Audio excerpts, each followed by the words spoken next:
Olá, pessoal que acompanha a fanpage do blog Notícias e Mais.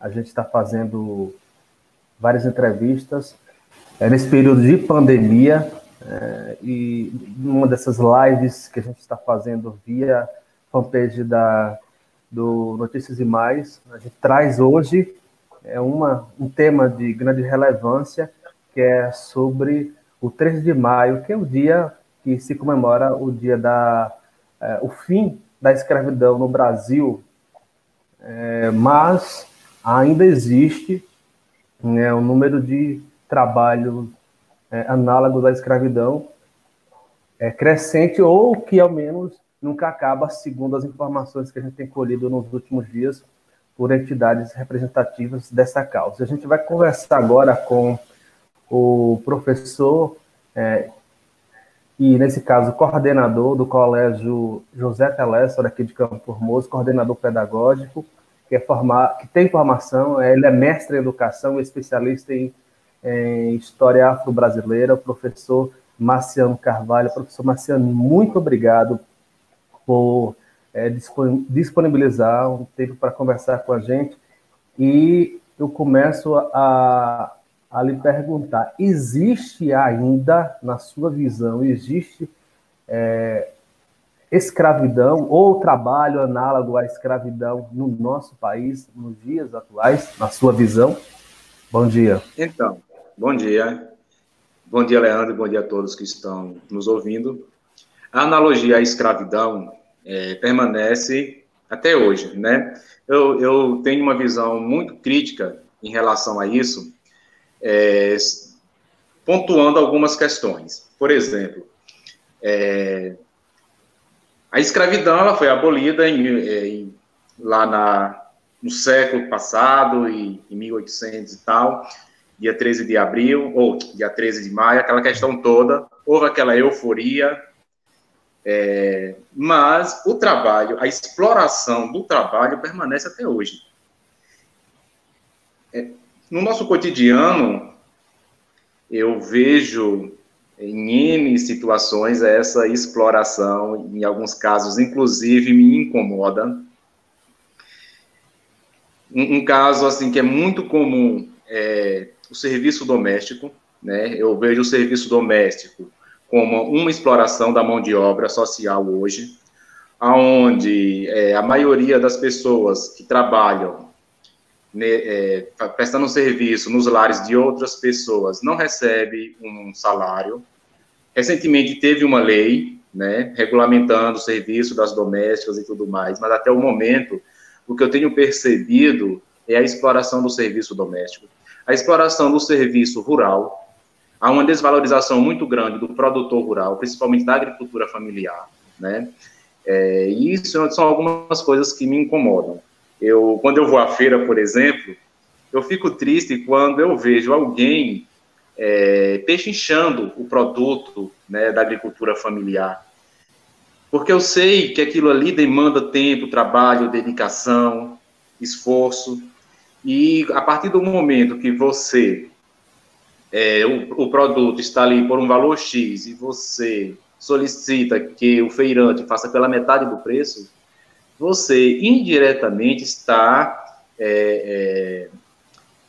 fazendo uma analogia a esta exploração do trabalho.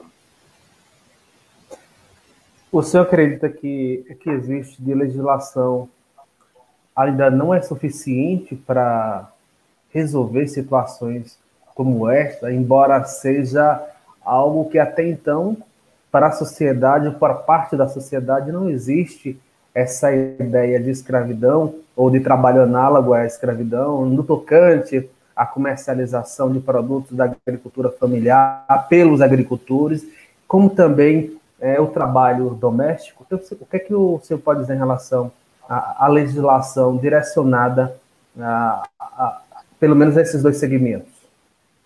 Porque, assim, Leandro, a gente tem que diferenciar o que é escravidão e o que é exploração do trabalho, né? Eu não quero dizer aqui que a pessoa que contrata uma funcionária doméstica e paga ela apenas 400 ou 500 reais mensais seja um trabalho escravo. Não é, porque ela está recebendo a sua remuneração. mas é a exploração do serviço, já que tem uma lei regulamentada que diz que ela precisa ganhar, no mínimo, um salário, né? E ter todos os seus direitos constituídos. Então, precisamos ter essa compreensão de exploração do serviço e escravidão. Claro que eu acredito que existem alguns serviços, principalmente nas regiões mais remotas do país, né? Mais distante das civilizações, como, por exemplo, na região amazônica, onde existe uma exploração excessiva do trabalho. Nestes casos, é bem semelhante à escravidão, porque o funcionário ele tem uma dívida eterna com o seu empregador, né? E ele trabalha para quitar esta dívida, e nunca para se manter ou se beneficiar do seu salário. E é isso. E ter essa compreensão. A minha preocupação primordial, quando se fala na atualidade, é da exploração do trabalho, da mão de obra, né? Essa exploração, tanto na questão da desvalorização do trabalho do outro, quanto na sobrecarga deste trabalho. Por que hoje, quando se pensa em trabalho análogo à escravidão, remete-se principalmente ao público, a povos tradicionais ou aos negros de forma geral? Por que ainda permanece, né, na memória do coletivo, ou está no inconsciente de forma individual, talvez? Enfim, essa ideia de que trabalho escravo se refere-se tão somente a pessoas de pele negra, ou isso não existe na sua interpretação? Bom, vamos falar primeiro das questões escravagistas, né? Em toda a história da humanidade houve a submissão e a escravidão de alguns povos, por dominação, por guerra, por outras questões tantas. Inclusive, quem é cristão pode se utilizar da Bíblia como referência, aonde vários povos foram escravizados, inclusive a nação judaica, né? No Egito. Mas chegou um determinado momento da história que a Europa vai até a África e traz o povo preto, né, o negro, como um ser humano inferior, inclusive respaldado pela religião, com um decreto papal e outras questões tantas.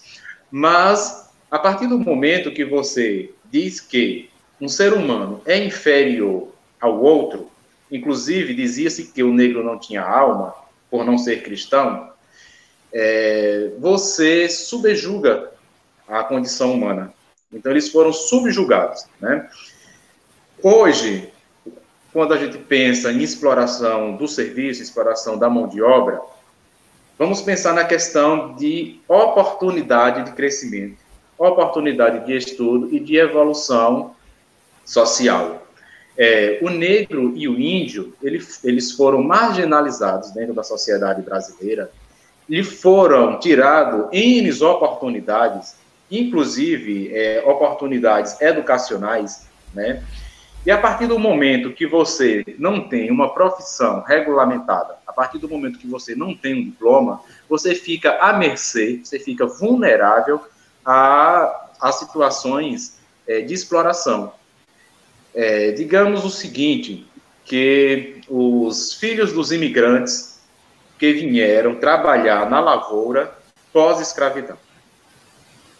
Esses imigrantes, quando eles chegaram aqui no Brasil, eles tinham direito a um pedaço de terra, eles tinham direito de 2 a 5 cabeças de gado para criar, né? E iriam receber um salário ali pelo seu trabalho na lavoura, seja do café, da cana-de-açúcar, do gado, outras questões tantas. O negro, que foi teoricamente liberto da escravidão, sai da senzala e vai para onde? Ele sai sem terra, ele sai sem direito à educação, ele sai sem direito ao trabalho, ele sai sem dignidade humana. Então, ele fica à mercê de uma nova exploração. Não está mais na senzala, mas vai ser explorado de outras formas. E isso se perpetuou e chegou até hoje. Claro que hoje nós temos as políticas públicas, hoje nós temos uma gama de abertura social, né, para as minorias étnicas. E aí, quando eu falo minorias étnicas, eu não falo em quantidade, mas em representatividade, porque em quantidade o povo preto no Brasil é maioria, preto ou pardo, né? O índio não é maioria porque houve um genocídio da população indígena. Então, o que nos falta é oportunidade e inserção no mercado dessas pessoas. Professor Marciano, eu trago aqui alguns dados que a gente conseguiu hoje, através da Comissão Pastoral da Terra, CPT, sobre os números, esses números de trabalho análogo à escravidão. No Brasil, no ano passado, segundo os dados da campanha de Olho Aberto para Não Virar Escravo, a CPT nos repassou as seguintes informações. No ano passado, aqui na Bahia, foram 15 trabalhadores foram libertados, com destaque para a região Cacaueira, Itabuna, então, como trabalhadores que estavam em situação de vulnerabilidade, o que daria essa ideia de trabalho análogo à escravidão. O total no Brasil foram de 1.500 pessoas resgatadas. Dessas aí, ainda o número é um pouco maior, envolvia a quantidade de 1.208 pessoas, só que por conta da interpretação de representantes da lei, não poderia se encaixar como, o restante não poderia se encaixar como trabalho análogo à escravidão. 1.050 pessoas resgatadas no ano passado, todo o Brasil, e na Bahia, 15 trabalhadores. O que é que a gente pode dizer desse cenário para esse ano de 2020, na sua visão, a partir do seu trabalho como um gestor da educação que se preocupa também em discutir essa causa dentro e fora da escola, mas também como cidadão. Isso ainda é assustador para o senhor? Ou o senhor acha que esses números nem sempre representam, de fato, a realidade em termos de trabalho análogo à escravidão? A gente destaca aqui, segundo as informações, principalmente na atividade pecuária, lá no sul da Bahia, segundo os dados da CPT. Qual é a sua opinião sobre essa situação?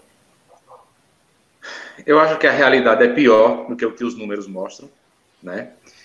Porque os números só mostram aquilo que é comprovado oficialmente, e é um absurdo. Eu fico perplexo dentro dessas informações, quando recebo alguma informação nesse sentido, porque em pleno século XXI, o ser humano ainda precisa se submeter a situações de vulnerabilidade tamanha, né?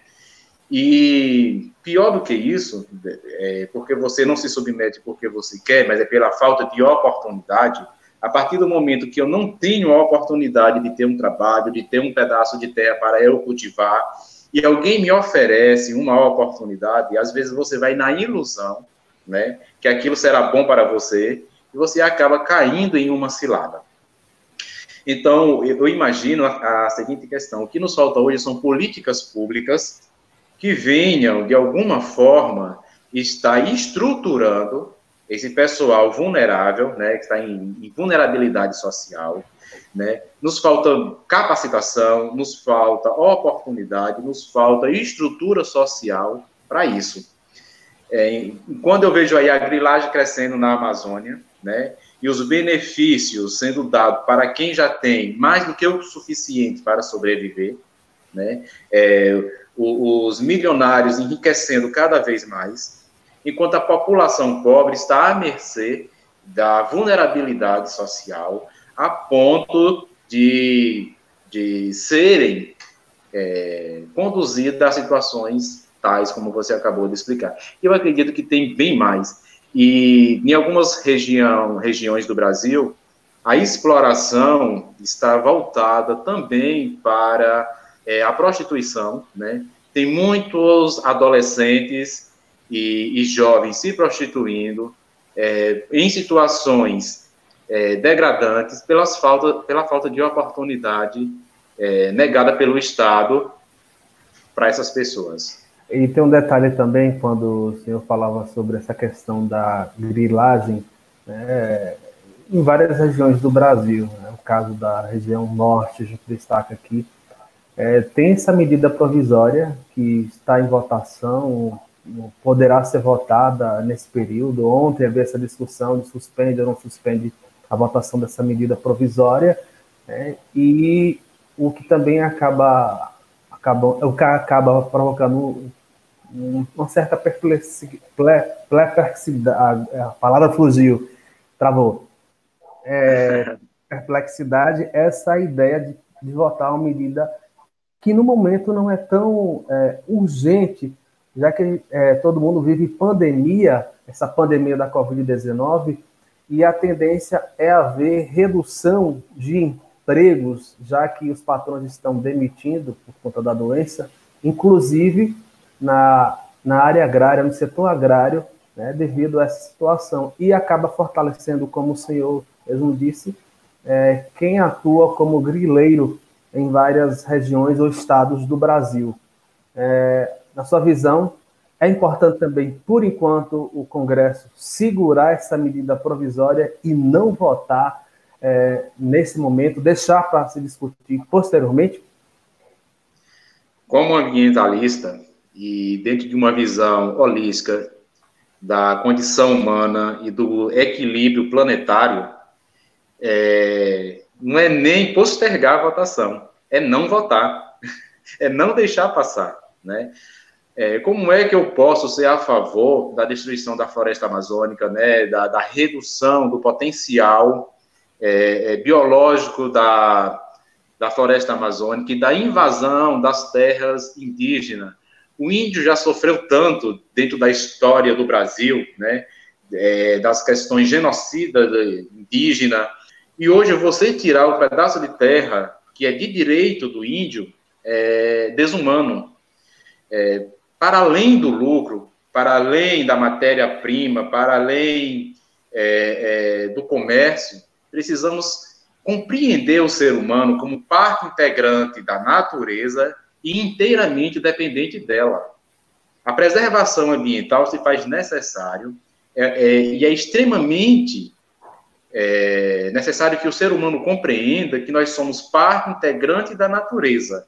E se não trabalharmos para o equilíbrio do ecossistema, se nós não tivermos uma visão mais holística da vida humana dentro do equilíbrio planetário, estamos fadados à extinção. E não demora tanto. Professor, qual o papel da escola na discussão sobre o trabalho análogo, ou exploração do trabalho no contexto de Campo Formoso? Quando eu digo no contexto de Campo Formoso, essa discussão, ela permeia o Colégio José Telésforo, no qual o senhor é coordenador pedagógico. Qual a função? De que forma? Então, quando a gente fala em trabalho, em mercado de trabalho, nessas questões voltadas para o financeiro, a nossa escola hoje ela trabalha com uma questão da ecopedagogia e tem uma compreensão do ser humano para além do que está posto dentro da sociedade. Então, não pautamos diretamente a questão do trabalho escravo, análogo à escravidão ou da exploração de trabalho. Mas nós trazemos para o nosso aluno uma visão mais crítica, uma construção social mais ampla, para além daquilo que está posto na sociedade. É uma educação mais reflexiva, né?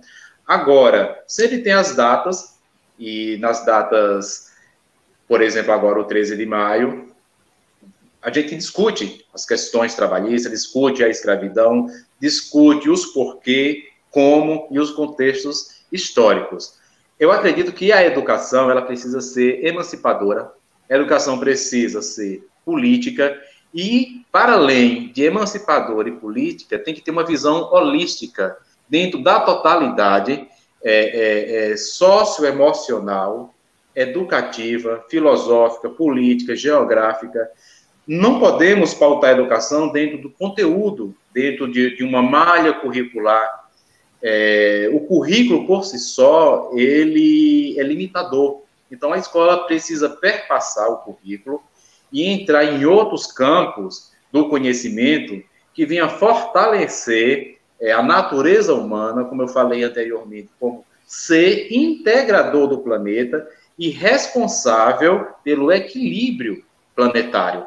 Porque, se você for avaliar de uma forma mais crítica, o ser humano é o único ser que destrói o seu ambiente, é o único ser que coopera com a destruição do ecossistema e do único planeta que ele consegue sobreviver. Saindo dessa lógica local, do cenário local, de forma geral, o papel da escola nesse processo de preparar o estudante para a vida. Você acredita que há uma resposta ou há, de fato, uma preocupação por parte de gestores e profissionais da educação como um todo, de forma geral, em nível de Brasil, para que essa mudança saia da teoria, se efetive, saindo da teoria e vá para a prática? O senhor acredita nessa visão, com foco agora nessa parte de trabalho, não só a escravidão, ao trabalho análogo à escravidão, mas o trabalho em si, de forma geral? Isso depende muito, é muito relativo, né? Existem várias teorias dentro da educação, existem inúmeras práticas pedagógicas, métodos, metodologias, compreensão, visão social e política da educação. É muito diverso o campo da educação. Quando a gente pensa em preparar o aluno para a vida, preparar o estudante para a vida, nós precisamos compreender que preparar para a vida não significa preparar para o mercado de trabalho. E o que a escola hoje, na sua totalidade, não 100%, mas a maioria, né? O que se discute hoje, o que se pensa, e é uma questão histórica, é preparar para o mercado de trabalho. Eu preciso estudar para ter uma profissão. E a educação, ela não serve meramente para formar mão de obra, é formar cidadão, é formar o ser humano, e formar o ser humano dentro da sua complexidade, né? Então, quando a gente pensa em formar vida, não significa especificamente formar para o mercado de trabalho, mas sim que quem está ali recebendo aquele conhecimento e construindo o conhecimento, esteja preparado para o mercado de trabalho, né? Esteja preparado para um concurso público ou para o vestibular, mas também esteja preparado socioemocionalmente, né? E tenha uma compreensão mais ampla da vida e poder fazer suas escolhas, até mesmo porque para eu ser uma pessoa realizada e bem-sucedida, eu não preciso necessariamente ter um trabalho formal. Eu posso fazer outras coisas tantas. Eu posso ser um artista e ser muito bem-sucedido. Eu posso montar uma comunidade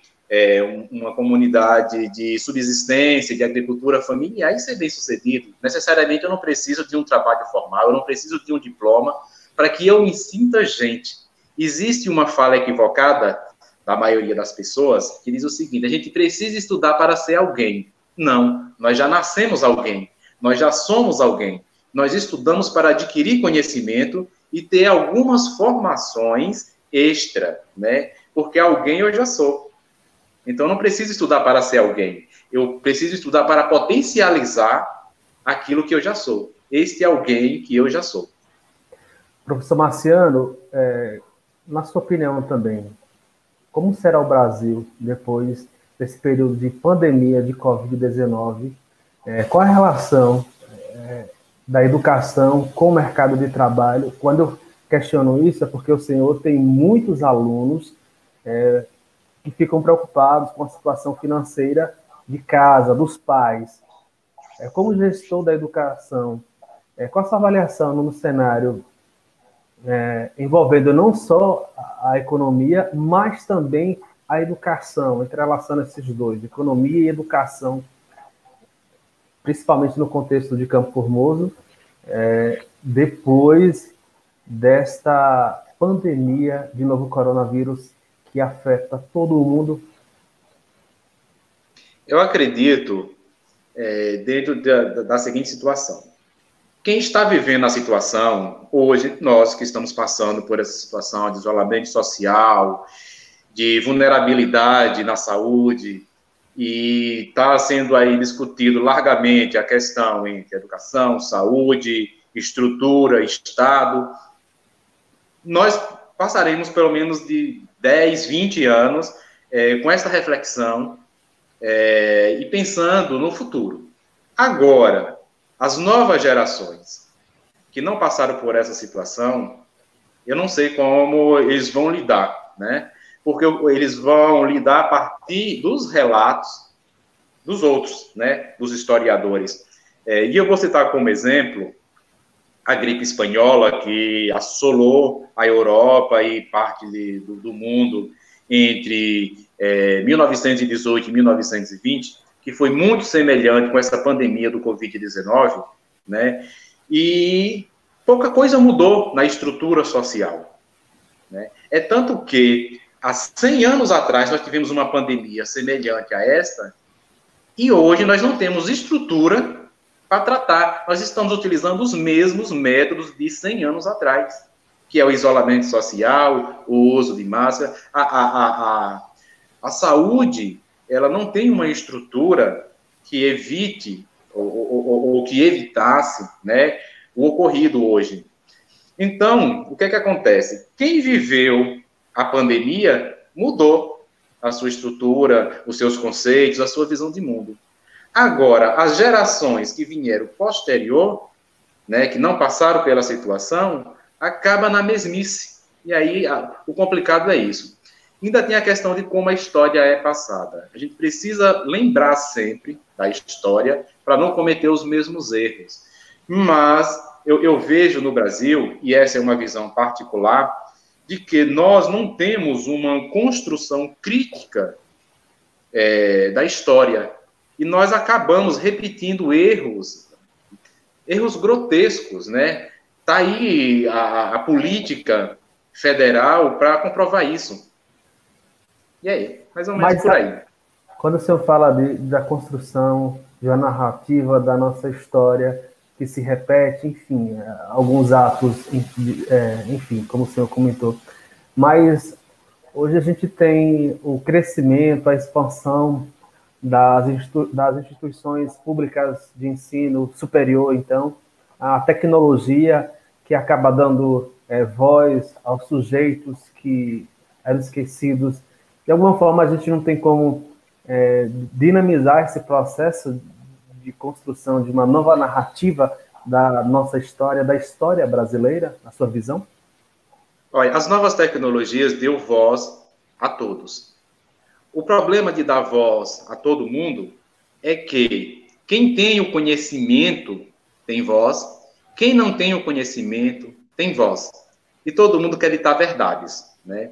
E nesta onda de ditar verdades, nós acabamos entrando num universo de achismo, onde cada um acha, cada um tem um ponto de vista, e esse ponto de vista é sempre tendencioso e está virando uma guerra polarizada, né?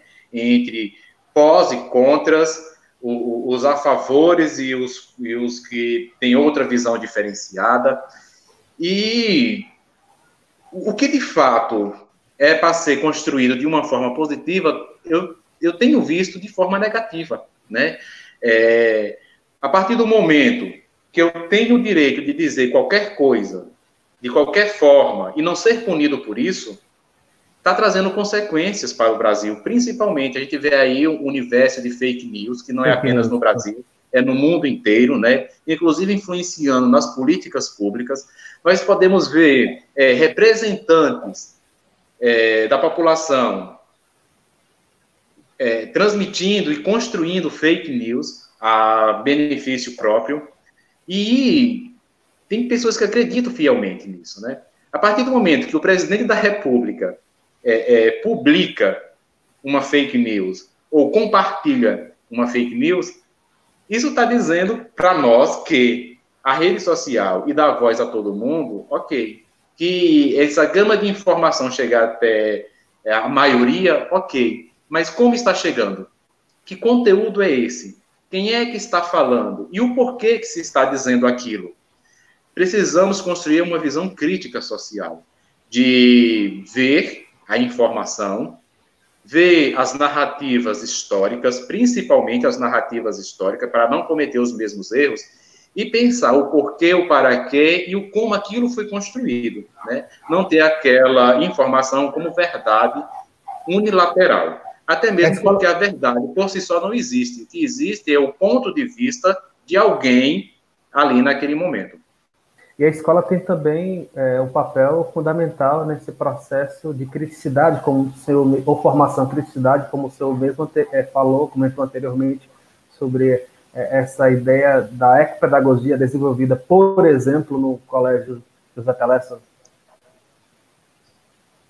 É necessário. A criticidade é necessário, mas precisa ser uma criticidade com liberdade de expressão, né, e com respaldo científico. Eu tenho que dar liberdade ao meu aluno de criticar, sem interferir na visão do meu aluno, né?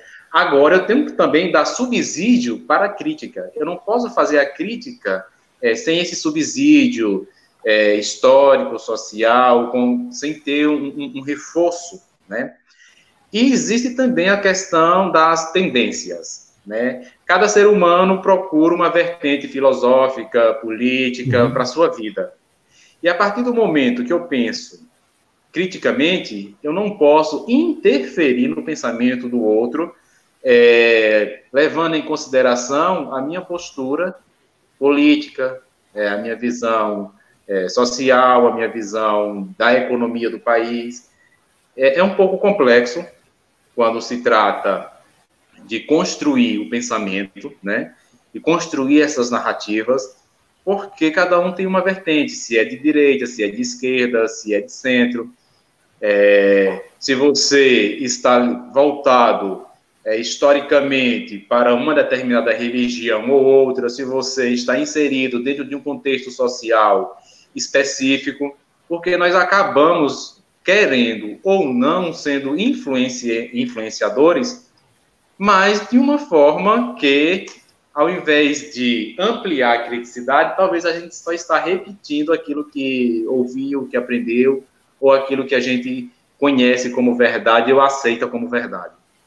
Mas o papel da escola é esse mesmo. O papel da escola é esse mesmo, é desenvolver o ponto de vista crítico, né? Alimentar essa criticidade dos nossos alunos, mas também permear por N situações e N possibilidades. Não limitar.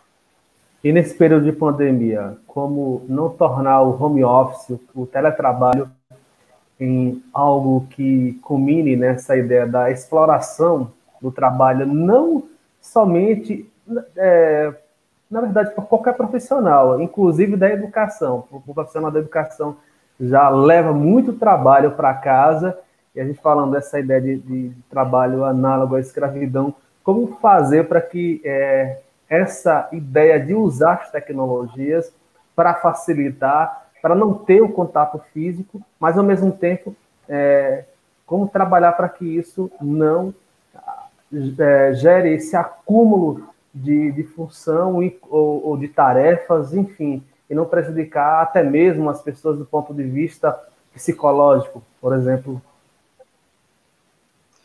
Nós somos seres sociais. E por sermos seres sociais e não seres virtuais, apesar de estar aí tentando construir essa ideia de um ser humano virtual, de interação virtual, nós precisamos da sociabilidade, nós precisamos do contato com o outro para crescermos saudável, compreendermos melhor as nossas funções como ser humano. Então, eu acredito que essa situação que nós estamos vivendo só vem a reforçar a necessidade do espaço educativo. só vem a reforçar a necessidade da escola física e do processo educativo como ele vem feito. Porque, imagine essa educação virtual sem essa interação social física e visível, né? Primeiro porque os pais, eles não têm tempo e eles não têm o conhecimento metodológico necessário para orientar os seus filhos em casa. Às vezes é uma sobrecarga para os pais, né? Aquele traquejo didático, aquela metodologia, o conhecimento de uma área específica, os pais não têm. Então, para que a criança desenvolva bem sociocognitiva e emocionalmente, ela precisa do espaço educativo, ela precisa da escola, ela precisa do professor especialista. Até mesmo porque uma videoaula, ela não vai suprir todas as necessidades, tão quanto a presença física do professor. Então, nesse período de pandemia, só reforça a necessidade, de fato, da instituição escola. Ok, coordenador pedagógico do Colégio Municipal José Teléssaro, de Campo Formoso, professor Marciano, muito obrigado pela participação, pelas informações, por esse bate-papo, foi um grande prazer. E a gente pode voltar a abordar outros temas posteriormente em lives como esta, via transmissão pelo Facebook do blog Notícias e Mais. Agradecer também ao público por estar acompanhando. Muito obrigado, professor Marciano. Eu que agradeço, Leandro, e estou à disposição. Qualquer coisa aí é só comunicar. Pronto, um abraço, até mais. Valeu. Tá certo.